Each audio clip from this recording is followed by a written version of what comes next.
এবার চোরেদের টার্গেট একটি স্কুল। গৌরীপুরের একটি স্কুল থেকে চোরেরা লুটপাট করে নিয়ে গেল 3টি সিপিইউ সহ 3টি কম্পিউটার। এবার চোরের টার্গেট বিদ্যালয়। গৌরীপুরের আলমগঞ্জ কেরামারি একত্রিত উচ্চতর মাধ্যমিক বিদ্যালয়ে চোরেরা চালালো সাফাই অভিযান। বিদ্যালয়ের কম্পিউটার রুমের ভেন্টিলেশন ভেঙে সেই কক্ষে ঢুকে চোরেরা লুটে নিয়ে গেল 4টি করে কম্পিউটার মনিটর এবং 3টি সিপিইউ। উল্লেখ্য যে সিপিইউতে বিদ্যালয়ের সকল ছাত্রছাত্রী এবং অফিসের যাবতীয় তথ্য আপলোড করা ছিল। রাতে সংঘটিত হওয়া এই চুরিকাণ্ড সম্পর্কে স্থানীয় পুলিশ থানায় একটি এজাহার দায়ের করেছেন অধ্যক্ষ ধীর বাহাদুর পাণ্ডে। মোৰ IT টিচাৰজনে আহি কম্পিউটাৰ ৰুমটো খোলাৰ পিছতে তেওঁ মোক ইনফৰ্ম কৰিলে যে ছাৰ আমাৰ কম্পিউটাৰ CPU নাই, কিছুমানৰ প্ৰিণ্টাৰটো নাই আৰু 5টা মনিটৰ 3টা CPU নোহোৱা হৈছে। এটা CPUটো আমাৰ স্কুলৰ কমপ্লিট ডাটাখিনি ষ্ট'ৰ হৈ থাকে।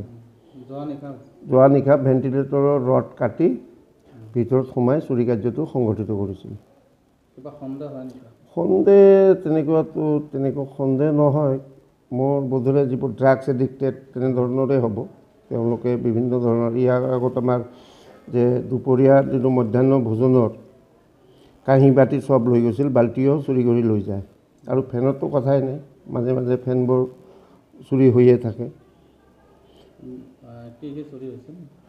এইবাৰ আমাৰ 5টা মনিটৰ 3টা CPU চুৰি হৈছে।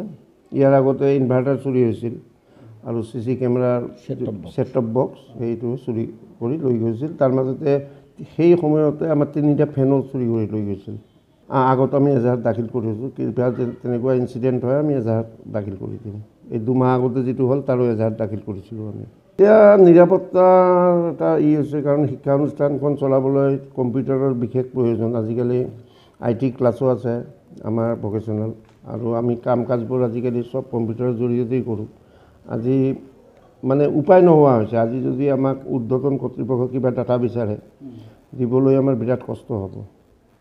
এইবাৰ প্ৰশাসনৰ অনুৰোধ জনাই আছোঁ, প্ৰশাসনৰ পৰা আশা কৰি আছোঁ যাতে ইয়াত কিবা বিহিত ব্যৱস্থা আমাৰ পক্ষে হয়। আৰু মেইনলি আমাৰ স্কুলখনত নাইট গাৰ্ড নাই।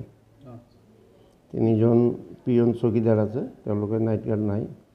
আৰু চৰকাৰী তৰফৰ পৰা যদি নাইট গাৰ্ডৰ ব্যৱস্থাটো কৰা হয় তেনেহ'লে হয়তো কিছু পৰিমাণে আমি সিকিউৰ হম।